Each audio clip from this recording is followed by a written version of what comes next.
Ada kaidah fikih, ada usul fikih.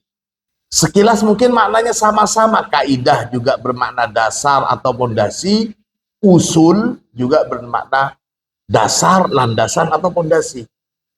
Namun secara istilahian, untuk membedakan antara kaidah fikih dengan usul fikih, adapun niatnya seorang mukmin itu khairun, ialah lebih baik, min amalihi, dari amaliyahnya. Yang pertama, ini 10 pondasi dalam Islam. Kalian harus paham ini. Al-amal bin niyat. Semakin baik seorang muslim itu, dia akan meninggalkan setiap apa yang tidak berguna baginya.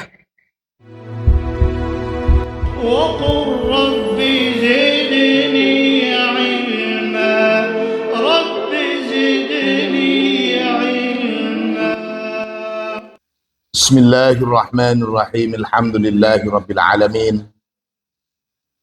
Allahumma salli ala sayyidina Muhammadin al-fatih lima ughliqa wal khatim lima sabaqa, jazakallah, nasiril haqqi bil haqqi wal hadi ila siratikal mustaqim, wa ala alihi haqqa qadrihi wa miqdarihil azim.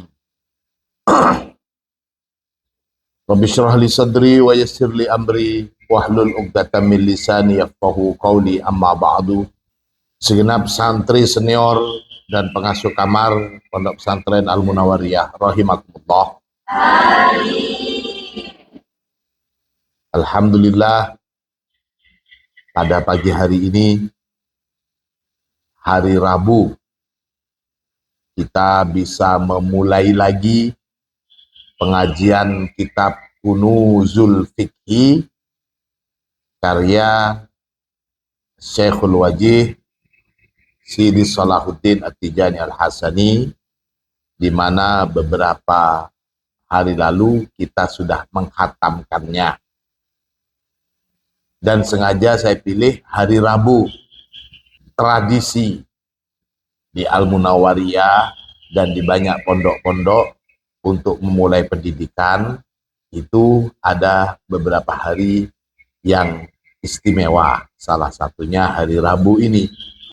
Dan kita tetap pakai kitab yang sama, yakni Kunuzul Fikhi, meskipun kita sudah menghatamkannya.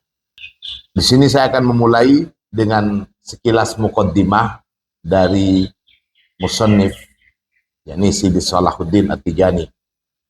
Bismillahirrahmanirrahim. Alhamdulillahi rabbil alamin. Allahumma salli ala sayyidina Muhammadin al-fatih, al-khatim, an-nasir, al-hadi, wa ba'du. Fahadihi kunuzul qawaid al-fiqhiyah. Maka adapun risalah ini, samanya seperti itu, kunuzul qawaid ialah khazanah atau harta yang tidak ternilai li qawaidil fiqhiyah, untuk kaidah-kaidah fikih. Ada kaidah fikih, ada usul fikih. Sekilas mungkin maknanya sama-sama. Kaidah juga bermakna dasar atau pondasi, usul juga bermakna dasar, landasan atau pondasi. Namun secara istilahian, untuk membedakan antara kaidah fikih dengan usul fikih, kalau kaidah fikih itu berusaha memahami hukum-hukum fikih yang telah ada, kemudian dinisbatkan atau dikiaskan dengan permasalahan-permasalahan yang baru dan mungkin belum ada sebelumnya. Sementara usulul fikih itu adalah dasar-dasar bagaimana satu hukum itu dibuat. Atau dengan kata lain, sumber atau dasar dari satu hukum. Itu usul fikih. Usul fikih ini tentu garapannya para mujtahidin. Sementara al-qawaidul fiqhiyah ini bisa dari kalangan mujtahidin, bisa jadi at-tabi'in atau muqallid. Nah, kita bisa memahami ini. Jadi kita berupaya memperluas cakrawala atau khazanah ilmu fikih kita, dan kita jadikan landasan atau dasar untuk masalah-masalah yang ada saat ini atau yang akan datang, di mana masih belum ada hal-hal tersebut terdahulu. Ini fahadihi kunuzul qawaid al-fiqhiyah allati yang istanada bersandar alaiha pada qawaid fikih ini al-fuqaha'u, siapa para ulama fikih, fi istikhraji ahkamihim, dalam menggali, sama maknain seperti itu, menggali hukum-hukum yang mereka dapatin, wakot dan sungguh jamak tu telah mengumpulkan, telah menghimpun siapa aku, kata musannif, muqdomaha, pada sebagian besar kaidah-kaidah fikih. Ini berarti tidak semua kaidah fikih ada di kitab ini, namun sudah sebagian besar. Kita bisa memahami bahkan menguasai kaidah-kaidah fikih yang ada di kitab ini. Insya Allah itu sudah sangat membantu kita dalam memahami syariat dan fikih-fikih Islam.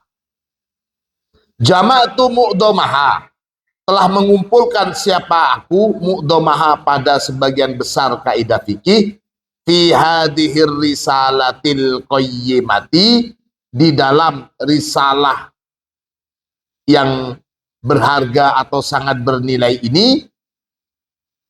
As'alullah, memohon siapa aku, Allah, pada Allah Ta'ala Maha Luhur siapa Allah, ayyang fa'a, semoga memberikan manfaat siapa Allah, bihi, dengan kitab ini, kullaman, pada setiap orang, qoro'a, yang telah membaca siapa man, hu, pada kitab ini.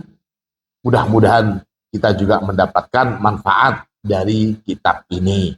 Amin. Allahumma amin. Itu muqaddimah dari muallif. Kita masuk pada kaidah yang pertama. Al-qaidatul ula, al-umuru bimaqasidiha. An Umar bin Khattab radhiyallahu an, dari sahabat Umar bin Khattab, semoga Allah meridhoi, anna Rasulullah sallallahu alaihi wasallam, bahwasanya Rasulullah sallallahu alaihi wasallam qala, telah bersabda siapa Rasulullah,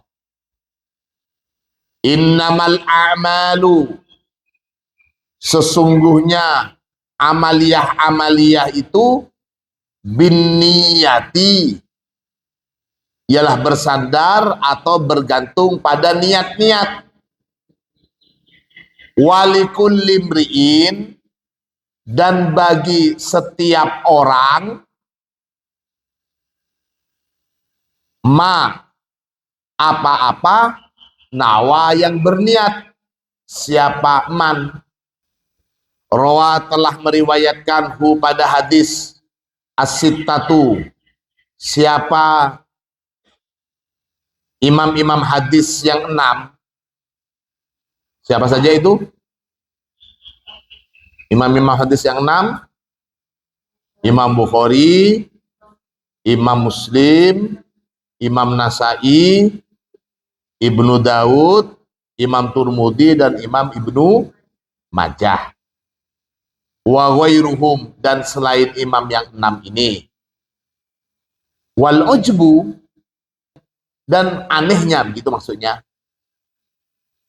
lil Imam Malik, bagi Imam Malik, kaifa la yukhrijuhu fil Muwatta, Kaifa bagaimana lam tidak yukhriju mentakhrij atau mengeluarkan siapa Imam Malik hu pada hadis ini fil Muwatta'i di kitab Muwatta.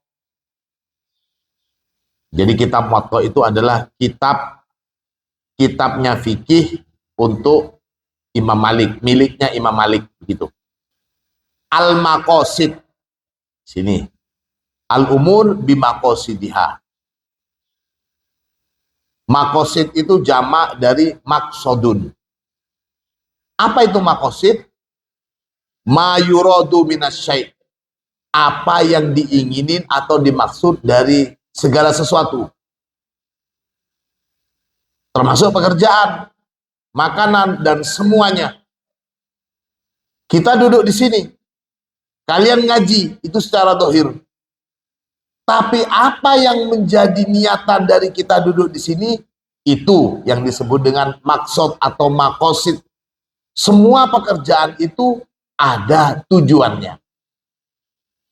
Ditegaskan di sini al-umur bimaqasidiha.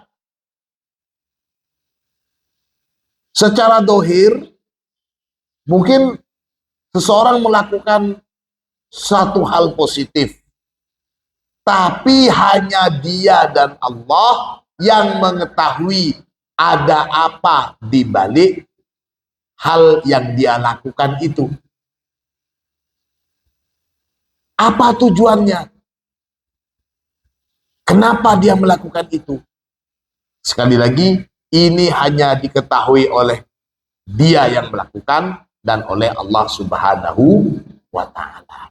Kita tidak bisa langsung mengklaim atau suudon kepada orang yang melakukan amal baik. Oh, itu gayanya saja sholat duha, itu gayanya saja tahajud. Padahal ada karpe, padahal ada maunya nggak baik itu supaya dipuji sama temannya. Kita nggak boleh begitu. Kita nggak boleh suudon kepada orang yang sudah jelas-jelas terlihat melakukan amal kebajikan. Itu urusan dia dengan Allah. An-niyatu, adapun niat itu ibadatun mustaqillatun, ialah satu ibadah mustaqillatun yang tersendiri. Salat ibadah. Niat salat itu ibadah lain juga. Jadi ini yang dimaksud ngaji. Pekerjaan ngaji itu ibadah. Niat ngaji itu juga ibadah. Ini yang dimaksud dengan an-niyatu ibadatun mustaqillatun. Bal bahkan ia adapun niat itu afdalul ibadat. Paling utamanya ibadah-ibadah. Liftiqori kulli ibadatin, karena membutuhkannya semua ibadah ilaiha pada niat. Salat ibadah mulia, ngaji ibadah mulia, belajar ibadah mulia. Tapi niat salat, niat belajar, niat ngaji itu merupakan satu ibadah yang lebih mulia dari amaliyah tersebut. Ini maksudnya. Afdalul ibadat liftiqari kulli ibadatin ilaiha. Wahia, dan adapun niat la taftakiru, tidak membutuhkan apa niat ila ghairiha, kepada ibadah selain niat. Wahia, dan adapun niat fil ibadati, di dalam ibadah, karruhi, seperti ruh, lil jasadi, untuk badan atau untuk jasad. Apa maksudnya? Badan itu kelihatan atau bisa hidup kalau ada ruhnya. Kalau ruhnya sudah pergi dari satu badan, maka badan ini disebut badan yang sudah mati. Begitu juga dengan niat dalam amaliyah ibadah kita. Rawa meriwayatkan At-Tabrani, siapa Imam At-Tabrani fil Kabiri di dalam kitab Al-Kabir, Wad-Dailami dan Imam Ad-Dailami fi Musnadihi di dalam kitab Musnadnya, Wasyihabi dan Imam Syihab fi hadisi Abi Musa di dalam riwayat hadis Abi Musa, Wasahal bin Sa'ad dan Sahal bin Sa'ad, wan Nawas bin Sam'an dan Nawas bin Sam'an radhiyallahu an. Semoga Allah meridhoi ajma'ina pada semuanya itu. Anna Rasulullah sallallahu alaihi wasallam, bahwasanya Rasulullah sallallahu alaihi wasallam qala, telah bersabda. Siapa Rasulullah? Niyatul mu'mini, adapun niatnya seorang mukmin itu khairun, ialah lebih baik, min amalihi, dari amaliyahnya. Ar-ruhu, adapun ruh, lil jismi, untuk badan, untuk jasmaniyah. Wan niyatu, dan adapun niat-niat, lil amali, untuk amaliyah. Tahya, menjadi hidup, apa niat, bihi, dengan amalan. Kahayatil ardi, seperti hidupnya bumi, bil matori, dengan sebab hujan. Niat bagus, tapi kalau niat saja tidak kelihatan. Niat itu akan hidup kalau diwujudkan dengan amal yang baik. Saya niat mau serius, saya niat mau deres yang mempeng, saya niat pengen bisa segera hatam 30 juz. Itu niatnya mulia. Tapi niat ini mandek, artinya tidak nampak hidup, tidak bisa kelihatan kalau tidak dilakukan dengan amaliyah. Ini tahya bihi, niat hidup bihi, dengan amalan. Harus dibuktikan niatnya itu. Niat bagus, tapi kalau sekedar niat saja, ya cukup niat saja. Fatabsiru, maka melihat siapa kamu, az-zahra, pada bunga, wal asjaro, dan pada pohon-pohonan, barizatan, dengan jelas. Jadi bumi atau tanah yang subur, kemudian mendapat siraman air hujan, itu bisa menumbuhkan bunga-bunga dan pohon. Wa kullama, dan kamu juga melihat kullama, pada semua ma, apa-apa, tukhriju, yang mengeluarkan atau menumbuhkan, al-asjaru, apa pepohonan, min samrin, dari buah. Karena tanahnya subur, sudah hidup, mendapatkan kehidupan melalui hujan, maka pohon pun bisa menumbuhkan buah. Kadzalika, demikian juga, takhruju, keluar. Kadzalika, demikian juga, takhruju, tumbuh atau keluar, min a'malina, dari amaliyah-amaliyah yang kita lakukan, suwarun, apa rupa-rupa bentuk gitu. Jadi dari amalan kita bisa keluar. Laha, yang bagi suwar ini, rawaihu, terdapat aroma, terdapat apa aroma itu bau gitu, min natinin, dari bau yang anyir atau tengik atau bau busuk, wamin utrin, dan dari bau harum. Ini niat akan terbaca. Niatnya baik, amaliyahnya baik, maka akan tercium bau semerbak. Tapi kalau niatnya jelek, meskipun kelakuannya baik, lambat laun akan tercium juga gelagatnya hingga memberikan aroma yang busuk. Ini maksud dari syair ini. Fa'indama, maka tatkala yubrazu, ditampakkan, ayu amalin, amalan apa saja begitu, ilal wujudi, di permukaan, saya maknain seperti itu, fa innahu, maka sesungguhnya amalan itu tasbiku, melampaui atau mendahului, hu pada amal, niyatu amilihi, apa niat orang yang melakukan amalan itu.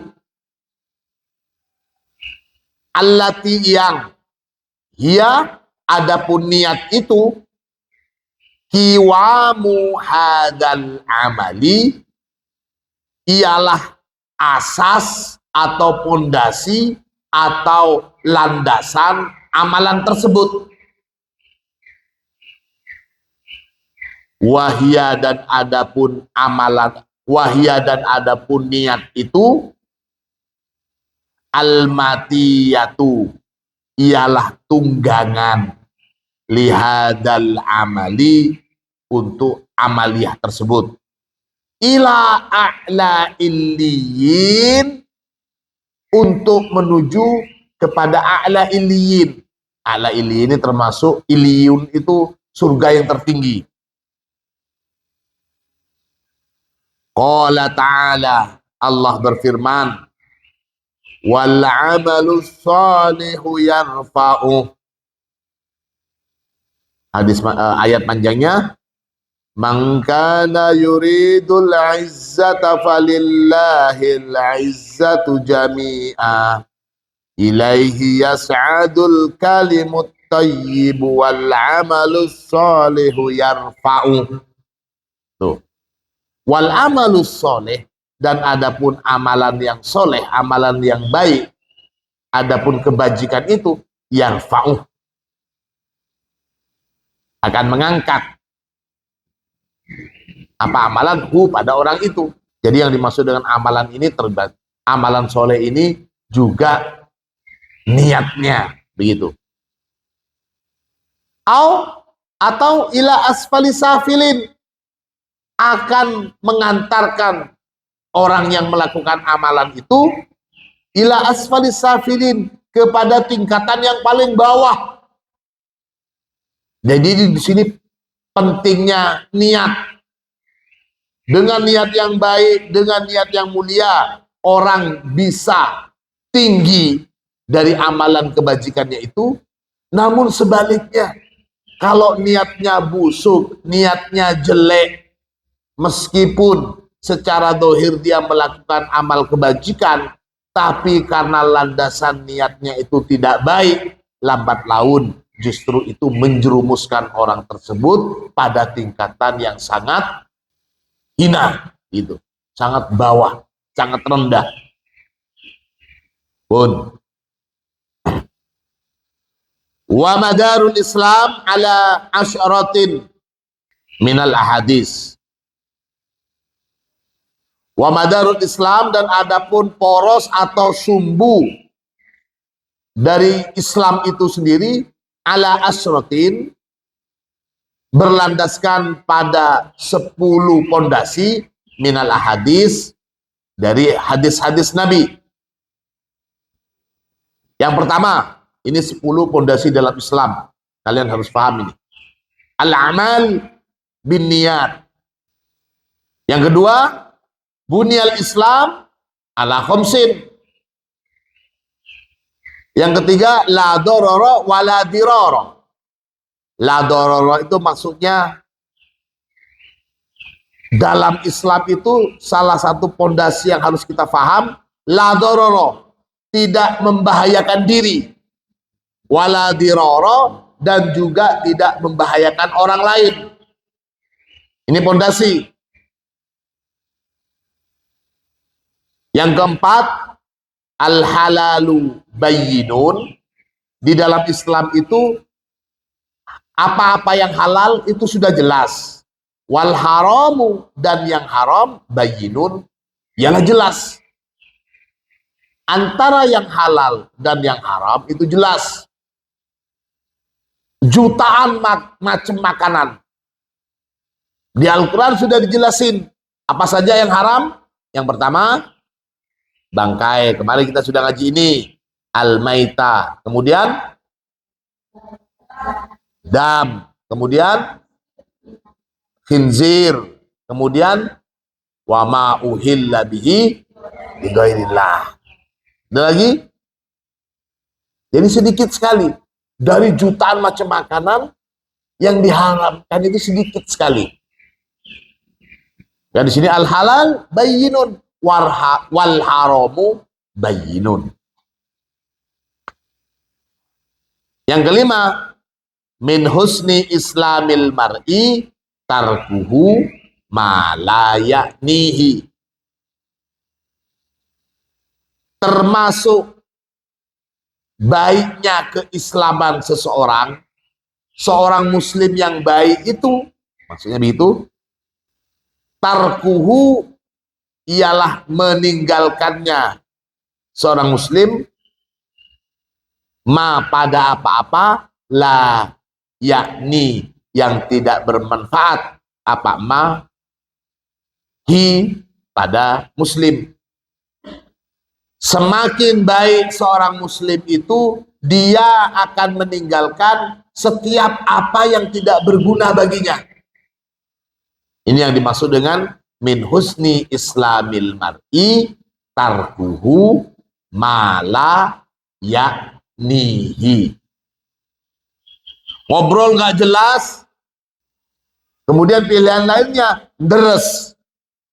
Seorang muslim yang baik tentu dia akan memilih deres daripada ngolor ngidul, ngobrol tidak jelas. Itu contoh. Yang keenam, termasuk dari poros utama di dalam Islam, ahibba li akhika ma tuhibbu li nafsik.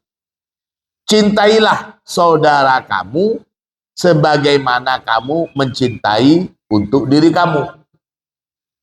Kalau kamu tidak senang diomongin jelek sama orang lain, maka jangan ngomongin jelek pada orang lain.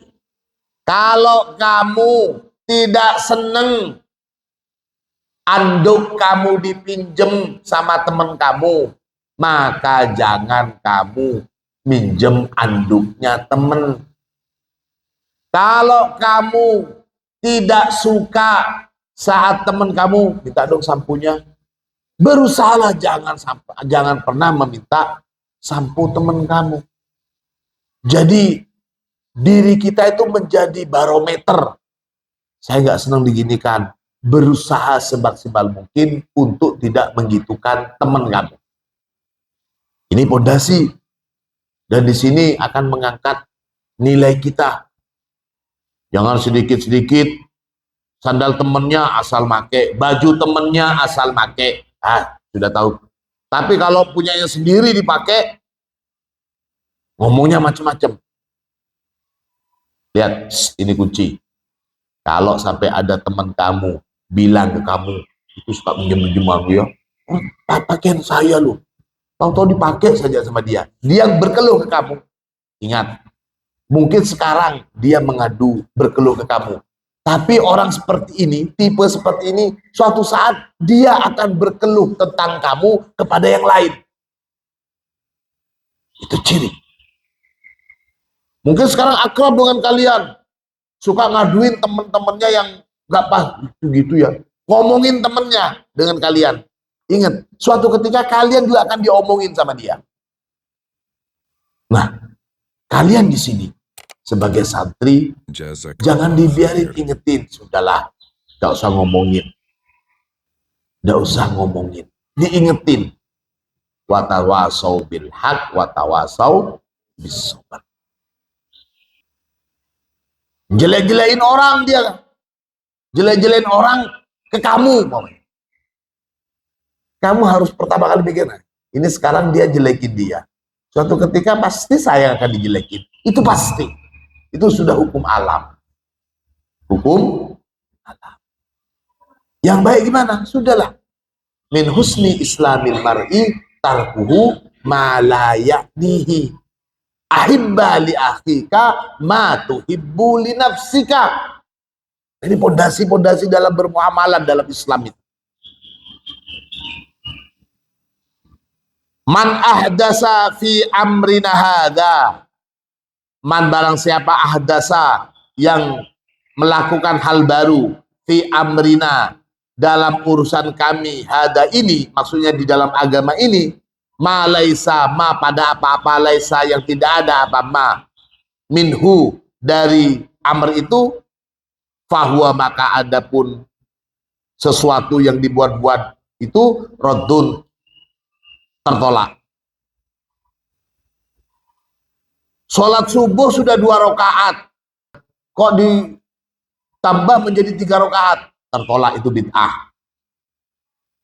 Sholat duhur 4 rakaat dirubah 3 rakaat, itu bid'ah. Wirid sudah diajarin di dalam Islam, kemudian dia menolak wirid, itu bid'ah. Bagaimana kalau dengan masalah tahlilan, kemudian acara selamatan, kemudian baca dibaan dan ini? Perhatikan, di dalam hal-hal seperti ini ada 2 perintah. Ada perintah yang bersifat substantif dan juga instrumentatif. Nah, ini istilah. Ada perintah yang bersifat substantif. Substantif itu maksudnya apa ya? Isi, inti. Ada juga yang instrumentatif. Instrumen itu maksudnya cara atau alat untuk melakukan perintah itu. Contohnya seperti kita diwajibkan belajar. Belajar di dalam Islam itu merupakan satu kewajiban. Sebagaimana hadis Nabi banyak, tolabul ilmi faridotun ala kulli muslimin. Perintahnya menuntut ilmu, itu wajib. Bagaimana menjalankan perintah yang wajib ini, itu namanya instrumentatif. Ada yang belajar dengan cara masuk SD, masuk sekolah umum, masuk pondok, ngaji dan sebagainya. Itu instrumentatif. Tapi tidak menghilangkan kewajiban belajar. Sallu kama ra'aitumuni usolli. Rasulullah tegas, sholatlah kalian. Nah, untuk hal-hal seperti sholat, harus melihat bagaimana Rasulullah sholat. Tidak boleh ngarang-ngarang sendiri. Tidak boleh setelahnya takbiratul ihram, kemudian sujud. Itu namanya bid'ah. Tahlilan, perintahnya fadhkuruni, berzikirlah kalian kepadaku. Bagaimana berzikirnya? Substantif berzikir, substantif perintah zikir itu wajib atau disuruh oleh Allah. Ada perintah berzikir, ada perintah bersolawat. Tapi bagaimana menjalankan perintah ini namanya instrumentatif. Gak ada istilah bid'ah di dalam instrumentatif. Kalau umpamanya berzikir yang sudah diperintahkan dikatakan tidak boleh berzikir, ini bid'ah. Ngaji, itu perintah. Perintah. Katanya Rasulullah, nadakanlah ngaji kalian dengan nada yang baik. Ini anjuran Rasulullah. Inti dari perintah ini supaya kita ngaji dengan nada yang bagus. Bagaimana menjalankan nada yang bagus? Ya tergantung. Kalau umpamanya orang Jawa, mungkin dia menggunakan langgam Jawa, nggak apa-apa. Orang Madura menggunakan langgam Madura, ya nggak apa-apa. Di sini kembali lagi kepada al-umuru bimaqasidiha. Apa maksudnya? Menjalankan sunnah Nabi, menjalankan perintah Nabi untuk menadakan ngaji kita. Ini. Man ahdasa fi amrina hadza ma laisa minhu fahuwa raddun. Izhad fid dunya yuhibbukallah. Zuhudlah kamu dalam kehidupan dunia ini, jangan mengutamakan duniawi. Bukan berarti meninggalkan kehidupan dunia, tapi zuhudlah. Dunia jangan dijadikan sebagai patokan utama. Berzuhudlah kalian dalam hidup di dunia, yuhibbukallah, maka Allah akan mencintai kamu. Yang kesembilan, manahaitu, apa-apa nahaitu yang telah melarang siapa aku, kata Rasulullah, kepada kalian, anhu dari emak, fantahu, maka sudahilah atau berhentilah, jangan lakukan lagi. Yang 10 yang menjadi pondasi dasar di dalam Islam itu adalah innallaha, sesungguhnya Allah, thayyibun, ialah zat yang maha baik, la yakbalu, tidak menerima siapa Allah, illa thayyiban, kecuali yang baik-baik.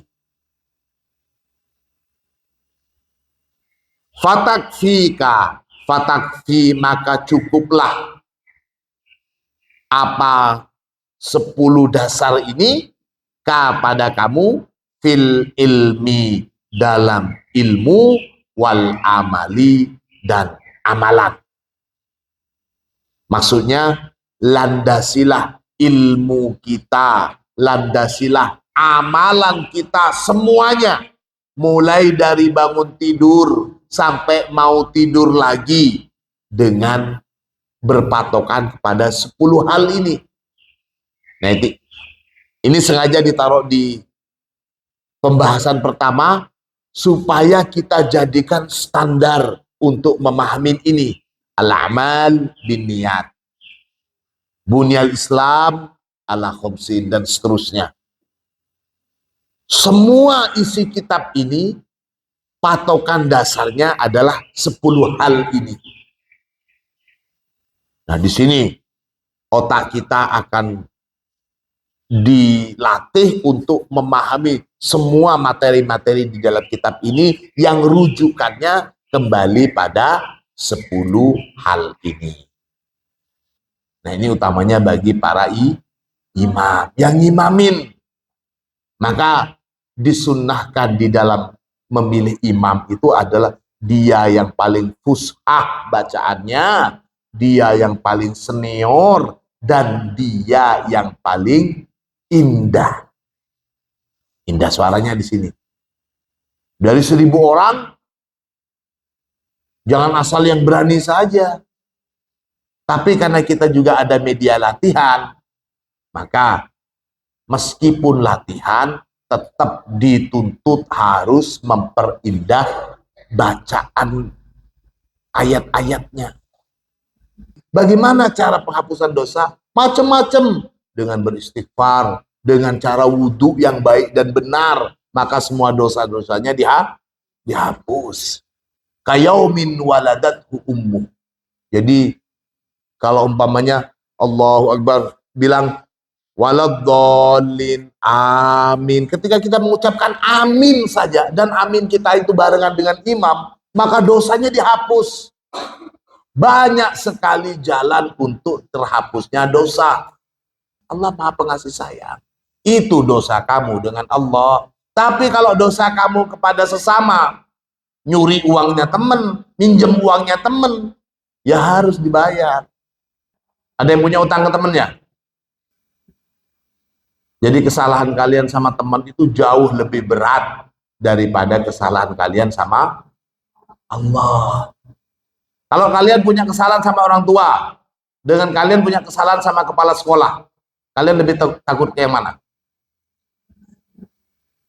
Kalian punya dosa ke kepala sekolah, atau kalian punya dosa ke orang tua, lebih takut kemana? Lebih takut ke orang tua apa kepala sekolah? Salah, kalian harus lebih takut kepada kepala sekolah. Kalau orang tua itu pasti ngampunin. Nah, anak saya sendiri. Kalian punya utang 500.000 ke orang tua dan punya utang 500.000 ke kepala sekolah. Kalian lebih takut mana? Ya itu sama juga. Kalau orang tua, bapak sendiri. Allah itu lebih dari itu, nak. Allah lebih dari itu. Kalau kalian merasa aman punya hutang kepada orang tua, harusnya kalian lebih merasa aman punya salah kepada Allah. Tapi jangan nyakitin sesama. Ini ada hakullah dengan hakul adami. Makanya dalam riwayat-riwayat hadis, betapa banyak orang yang ketika dia di akhirat itu sudah pasti masuk surga. Tapi kadang ada hakul adami yang belum diselesaikan, ditunda masuk surganya sebelum menyelesaikan hakul adami. Entah itu karena hutang atau karena kedoliman. Saya pernah dihina sama dia, ya Allah, saya nggak terima kalau dia masuk surga. Selesaikan dulu. Pahalanya kamu akan dioper kepada orang yang kamu dolimin. Kalau pahala kamu sudah habis, dosanya orang ini yang dioper ke kamu.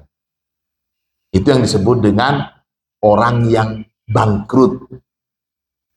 Sebagaimana hadis Nabi ketika Rasulullah bertanya, tahukah kalian orang yang bangkrut itu siapa? Para sahabat bilang, orang yang bangkrut itu adalah orang yang gak punya harta. Bukan, orang yang bangkrut itu adalah orang yang banyak membawa pahala sholat, banyak membawa pahala sodako, zakat dan sebagainya. Pahalanya sudah banyak, tapi akan habis diambil oleh orang-orang yang pernah dia dolimin. Pahalanya akan diserap, terus diserap sampai habis. Sudahlah dia pahalanya habis, malah menerima transferan dosa-dosa dari orang yang pernah dia dolimi. Na'udzubillah, summa na'udzubillah. Ini semua mudah-mudahan ilmu kita bermanfaat. Al-Fatihah. Jazakallah khair.